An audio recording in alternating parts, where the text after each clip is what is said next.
Have you ever seen a family throw a celebration that looked joyful on the outside, but somehow left everyone drained, anxious, and strangely unlucky afterward? Have you ever wondered why an elderly person can stay strong for decades and then suddenly decline right after the most glorious banquet of their life? Welcome back to the channel. Today I want to share a story from an ordinary community. The kind of place where people still believe that life is not only made of money and medicine, but also made of virtue, intention, and the invisible weight of cause and effect. Two elders lived past 100. Both were respected. Both had children and grandchildren. Both seemed to have the kind of long life that people admire.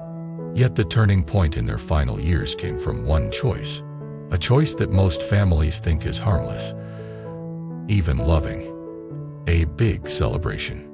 Here are the two ideas I want you to hold in your mind while listening. First, not every celebration increases blessings. Some celebrations burn blessings, because the mind behind them is not gratitude but vanity, not care but noise, not compassion but harm. Second, the most accurate fortune-telling is not a ritual or a prediction. The most accurate fortune-telling is what you do with your heart every day, especially when you think you are doing something good. That is where karma is planted. That is where destiny is shaped. Let me tell you the story in the way it was told to me. Like a conversation you hear under a tree while the afternoon light changes and the wind carries the smell of cooking from nearby homes. In that town, there was an elder everyone called Lin. He was not famous. He was not a leader. He was not wealthy. He was simply steady. In his youth he worked the fields. Later he watched over land for others. And through all those years he kept the same temperament. He did not talk much. He did not argue much. He walked slowly but confidently. Even in his late 90s, he still liked to take a small walk every day, almost like he was checking in with the earth. People would greet him and he would nod, sometimes smile, and move on. What made Lin stand out was not strength in the dramatic sense. It was a calm kind of strength. The strength of a person who never wasted energy on unnecessary conflict. When people in the town argued about money, Lin would step back. When people fought over pride, Lin would step back. When people gossiped, Lin would step back. He seemed to understand something that many people learn too late. The mind is like a lamp. If you keep shaking it, the flame flickers. If you keep it steady, it can light a room for a long time. People said Lin had thick blessings. They said he had a hard fate in the good sense. Like a tree with deep roots that wind cannot easily topple. Lin did not like those compliments. He would wave his hand and say something simple, something that sounded almost dumb. But the older you get, the more you realize how wise dull can be. He would say, "Live one day, count one day, do not stir trouble, do not chase noise, let life pass cleanly." When the town began to plan a 100th birthday banquet for him, Lin resisted. He resisted hard. He told his children and grandchildren that he did not want a big event. He said he did not want fireworks. He said he did not want a crowd. He said he did not want anyone to kill animals for him. He said he wanted something quiet, a bowl of noodles, a little prayer for the ancestors, and then rest. He was serious. This was not fake humility. This was an elder who knew his body. He knew what overstimulation does to the nervous system. He knew what late nights do to the heart. He knew what loud voices do to the mind. And he also knew something spiritual. When people harm living beings in the name of celebrating you, that harm does not vanish because the banner says happiness. Causes are causes. Consequences are consequences. But here is the strange part of human life. Sometimes the hardest thing is not a bad intention. Sometimes the hardest thing is good intention that is mixed with vanity and social pressure. His children said, "We want to honor you." His grandchildren said, "We want you to be happy." Neighbors said, "A 100-year life is a blessing for the whole community." Someone even said, "If we do not make it big, it looks like we do not respect him. It looks like the family has no ability." Listen carefully to that last sentence. It reveals the real engine behind many celebrations. Not the elder's comfort, not gratitude, face, image, competition. The silent fear of being judged. When a family throws an event mainly to prove something to others, that event becomes a fire. It burns money. It burns energy. And sometimes it burns blessings. Lynn tried again. He said, "Do not turn me into a stage. Do not burn oil just to make one night bright." People laughed and said, "Elder, do not worry. It is a happy occasion. Happiness brings luck." But spiritual life does not work like slogans. Happiness that is rooted in kindness can nourish. Happiness that is rooted in greed, cruelty, vanity, and overstimulation can poison. Eventually the family organized the banquet anyway. They rented a large space. They invited many tables of guests. There were loudspeakers and singing. There were firecrackers and bright lights. There was alcohol. There was meat. A lot of it, because in that community, meat was still seen as the symbol of a grand event. The more animals you serve, the more people think you are generous. The louder the celebration, the more people think you are successful. On the surface, it looked beautiful. People took photos. People praised the family. People said this is how a 100-year birthday should be. Lynn sat in the center, wearing new clothes, smiling politely for the camera. But those who paid attention noticed something. His smile was not the smile of joy. It was the smile of endurance. He tried to rest, but people kept coming to toast him. He tried to eat lightly, but people kept urging him. He tried to leave early, but everyone wanted him to stay. His ears were surrounded by loud music. His eyes were surrounded by flashing lights. His heart was surrounded by constant stimulation. Here is a truth modern science and ancient practice both understand.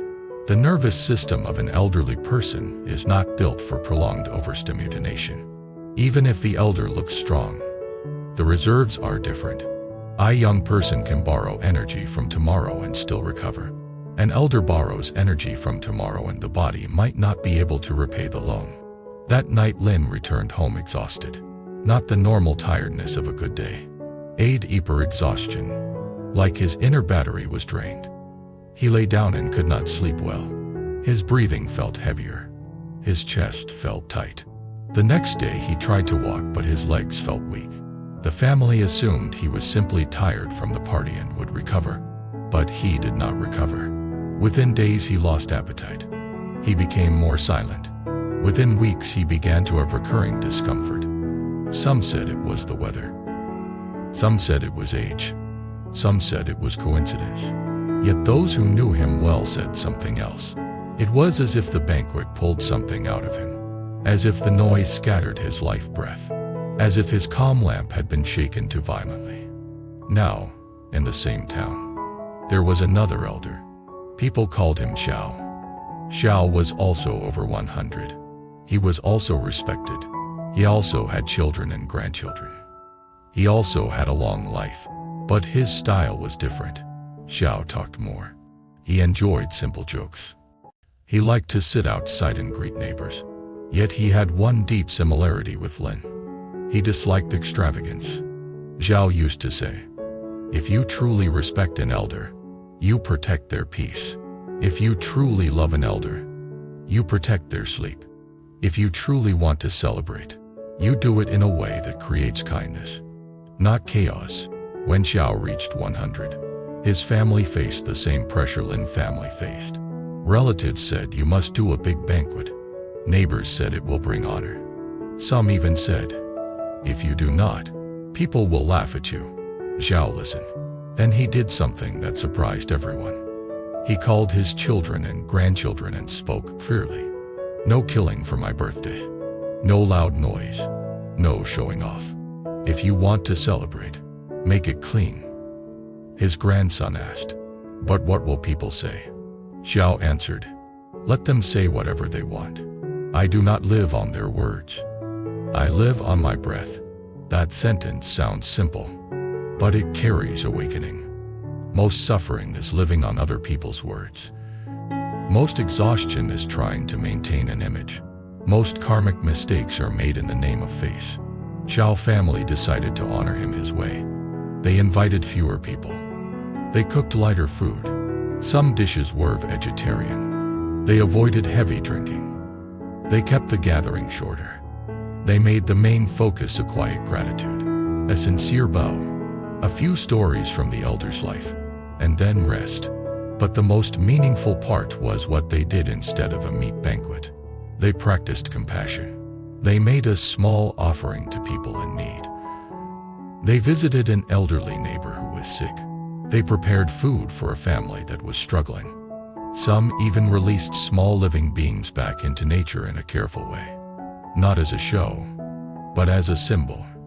A vow that the celebration would not be built on harm. In Buddhist language, there is a practice called dedication of merit. It means you do wholesome actions, and then you direct the goodness toward the well-being of others, toward elders, toward family, toward all beings. In modern language, you could say it like this.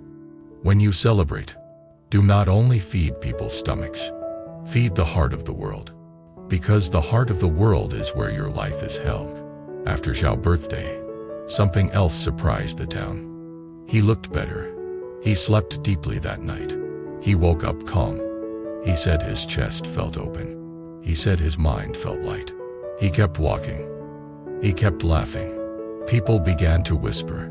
Why did Lin decline after his grand banquet, while Zhao became more stable after a quiet celebration? Some people wanted a simple superstition. They wanted to say, Lin fate ended, Zhao fate continued. But that kind of thinking does not help. It turns life into a lottery. And then people stop taking responsibility for causes. The deeper teaching is cause and effect, the most practical form of wisdom. Lin banquet was built on noise, overstimulation, social competition, and harm to living beings. Even if the family loved him, the structure of the event scattered his energy. It also stirred collective karma. When you create harm in the name of celebration, you plant confusion. Confusion returns as instability. Zhao's celebration was built on restraint, respect for the elder's body, compassion, and calm. It protected his nervous system. It protected his sleep. It also cultivated wholesome collective karma. When you create kindness in the name of celebration, you plant peace. Peace returns as stability. Now, if you are listening and you feel skeptical, let me bring this down to earth. Imagine you are 95 or 100. Your body is old but steady. You have a rhythm. You eat at certain times. You rest at certain times. You enjoy quiet. Your mind is not hungry for novelty. Then your family suddenly pulls you into a stadium of stimulation. Bright lights, loud music, alcohol fumes, people shouting, people tugging you for photos, people pushing you to eat heavy food, people demanding you stay awake late. What happens in the body? Your stress hormones rise. Your heart works harder. Your digestion struggles. Your sleep becomes shallow. Your immune system becomes strained. Even if you do not call it karma, it is still cause and effect. Overstimulation has a cost. Now add the spiritual layer. When an event is fueled by vanity, the emotional atmosphere becomes agitated. Agitation spreads. People drink more. People talk louder. People gossip. People compare. People show off. This atmosphere is like smoke. An elder breathes it in. The mind cannot rest. When an event is fueled by compassion and sincerity, the emotional atmosphere becomes soft.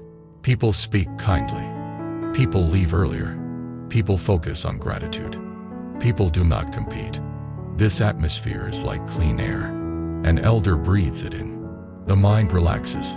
So the teaching is not that celebrations are forbidden. The teaching is that intention and structure matter. You can celebrate in a way that increases blessing, or you can celebrate in a way that burns blessings. Here is where wisdom becomes very relevant to modern life. Many families today are not only planning elders' birthdays, they are planning weddings, housewarming promotions, graduation, and every kind of milestone. Society often teaches one formula. Bigger is better. Louder is happier. More expensive means more love.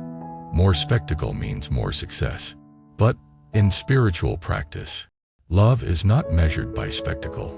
Love is measured by protection. If you love an elder, protect their peace. If you love a partner, protect the relationship from debt and stress. If you love a child, protect them from vanity and comparison. If you love yourself, protect your mind from being dragged by other people's opinion. This is the bridge between the story and your life. You do not need to live in that small town to feel the same pressures. Maybe you have felt it.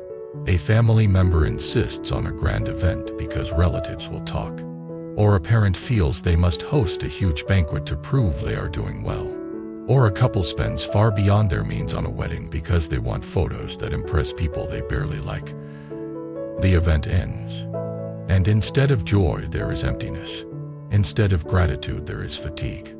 Instead of blessings, there is conflict about money and resentment about effort. That is how happiness can turn into misfortune. Not because joy is cursed, but because the mind behind the joy is not clean. Let us talk about what it means to burn blessings. Blessings are not only luck.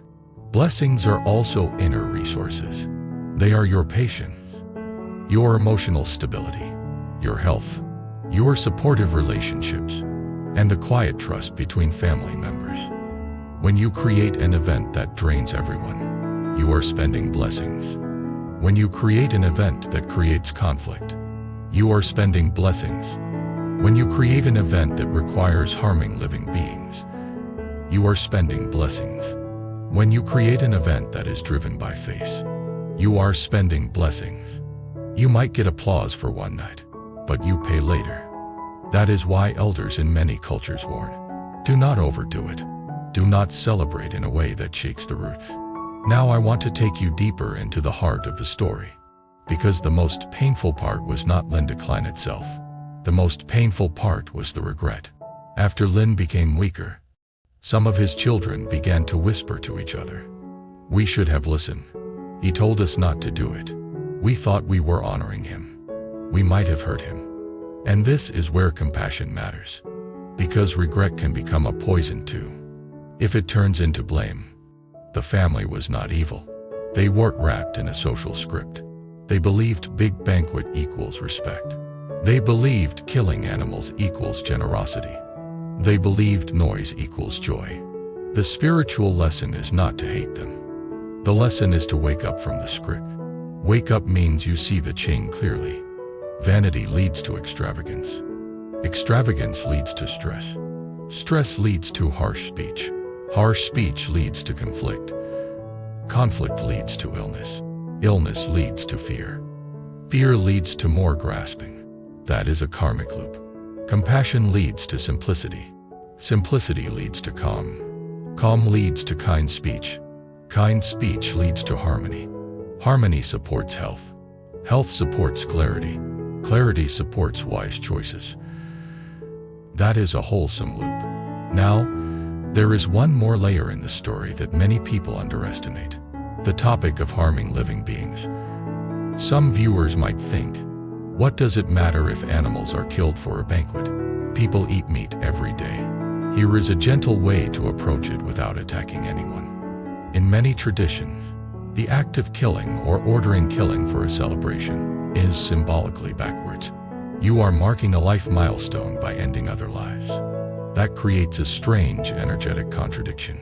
Even if you do not believe in energy as a mystical thing, it also creates an emotional atmosphere of heaviness. People might laugh, but deep down the body knows. A celebration built on suffering carries a shadow. Even if you keep the conversation practical, there is another truth. Heavy meat feasts, late nights, alcohol, and emotional excitement are not friendly to elderly bodies. It burdens digestion. It raises blood pressure. It disrupts sleep. So even in purely medical terms, the classic grand banquet is often the opposite of elder care. So the spiritual and practical align. Compassion and health align. Now let me describe what a blessing-increasing celebration might look like. Not as a list, but as a scene you can visualize. The family gathers in the morning, not late at night. Sunlight enters the room. The elder wakes up naturally, not forced to stay awake for show. People speak gently. They do not shout across the room. They sit close and listen. They share one memory each, not to impress others, but to remind the elder that their life mattered. Food is simple, warm, and easy to digest. The elder eats a little and feels comfortable, not stuffed. There is a short moment of silence. Maybe a prayer, maybe a dedication of kindness, maybe simply gratitude. People do one small compassionate act together. Perhaps donating, perhaps helping a neighbor, perhaps supporting a cause that reduces suffering. Then, the gathering ends early. The elder rests. The family feels full, not empty. That night, everyone sleeps. If you have ever felt the difference between a loud, empty event and a quiet, meaningful one, you know what I mean. One gives you a hangover of the soul. The other gives you a softness that lasts. Now, I want to return to the two elders one last time and look at what their stories teach about destiny. Lin had a lifetime of calm. He practiced restraint. He avoided conflict. He valued quiet. That practice supported long life. But his final stage was influenced by the choices of others. That happens in family karma. Family karma means we share conditions. One person's choice influences the environment for others. That is why compassion is not only personal, it is relational. Zhao also had a lifetime of restraint, and he had the courage to protect his boundary. He refused to be used as a stage. He refused to let others prove something through him. That courage is also a practice. Many people cannot do it because they fear disappointing others. But in spiritual maturity, you learn to disappoint the ego of the crowd in order to protect what is wholesome. Now let me speak about the part of the story that can create real resonance for you. Many of us have experienced a version of this, even if it was not a 100-year birthday. A holiday gathering that turned into conflict because of showing off. A wedding that created debt and resentment. A promotion dinner that ended in gossip and rivalry. A family reunion that left everyone exhausted. A party that became a competition rather than a celebration. And afterward, you feel a strange emptiness. You go home, take off your clothes, lie down, and instead of warmth you feel a hollow ache. You ask yourself, why do I feel worse after something that was supposed to be happy? That question is the beginning of awakening. Awakening is not only about meditation. Awakening is about seeing how your mind and your choices shape your experience. Awakening is recognizing the hidden motivations beneath the surface. Awakening is choosing a cleaner motivation, even when society pressures you. This is why I keep returning to a simple principle. Do not celebrate in a way that creates harm. Do not honor someone by exhausting them. Do not prove love through noise. Prove love through protection. I want to share a personal style reflection. The kind of thing you might hear if we were sitting together after the video, still talking while the room gets quiet. I have watched families spend weeks planning a grand event, and during those weeks the household becomes tense. People argue about money. People argue about seating. People argue about which relatives to invite. People gossip about who will bring what gift. The elders, who are supposed to be honored, become anxious because they feel the tension. Then the day arrives, and everyone performs happiness. Photos look perfect. Smiles look bright. But under the smiles there is fatigue. After the event, people collapse. Some get sick. Some start blaming each other. And the elder, instead of feeling loved, feels like they caused trouble. Then I have watched another kind of family. They keep things simple. They do not compete. They do not demand perfection. They speak gently. They focus on gratitude. They do one act of kindness. After the gathering, the elder sleeps well. The family feels warm. And the happiness lasts. When you see both, you realize blessings are not a mystery. Blessings follow patterns. Blessings follow causes. That is karma. That is destiny. And that is also compassion. Because once you see the pattern, you can choose not to repeat harm. So if you are planning a celebration for an elder, here is the heart of the teaching, expressed in simple human language. Ask the elder what they want, and listen. Protect their body and their sleep. Protect their peace. Do not drag them into a loud performance. Do not kill in their name. Do not spend to impress. Spend effort to create common kindness. Let the celebration be a practice, not a show. If you do this, even if some relatives do not understand, cause and effect will understand. The elder's heart will understand. Your own conscience will understand. And that is worth more than any applause. Now I want to invite you to share your story. Have you ever experienced a celebration that strangely felt like it drained your family afterward? Have you ever seen an elder strongly oppose extravagance, and later you realized the elder was right? Tell me in the comments. Your experience might help someone who is preparing a big event right now and feels pressured by tradition, pressured by relatives, pressured by image. If this video gave you something real, please subscribe to the channel and like the video. It helps more people find these long-form stories about awakening, karma, practice, and destiny. And if you want to support the work more deeply, you can become a channel member. Your support keeps these long videos alive. Thank you for staying with me to the end. Protect peace. Protect compassion. Protect the quiet blessings that keep life steady. And I will see you in the next story. There are moments when you see something and your heart simply whispers, "This one is meant for me." Bracelet carries more than beads. It carries intention, protection, and quiet strength. Something to guide your thoughts and keep your spirit steady.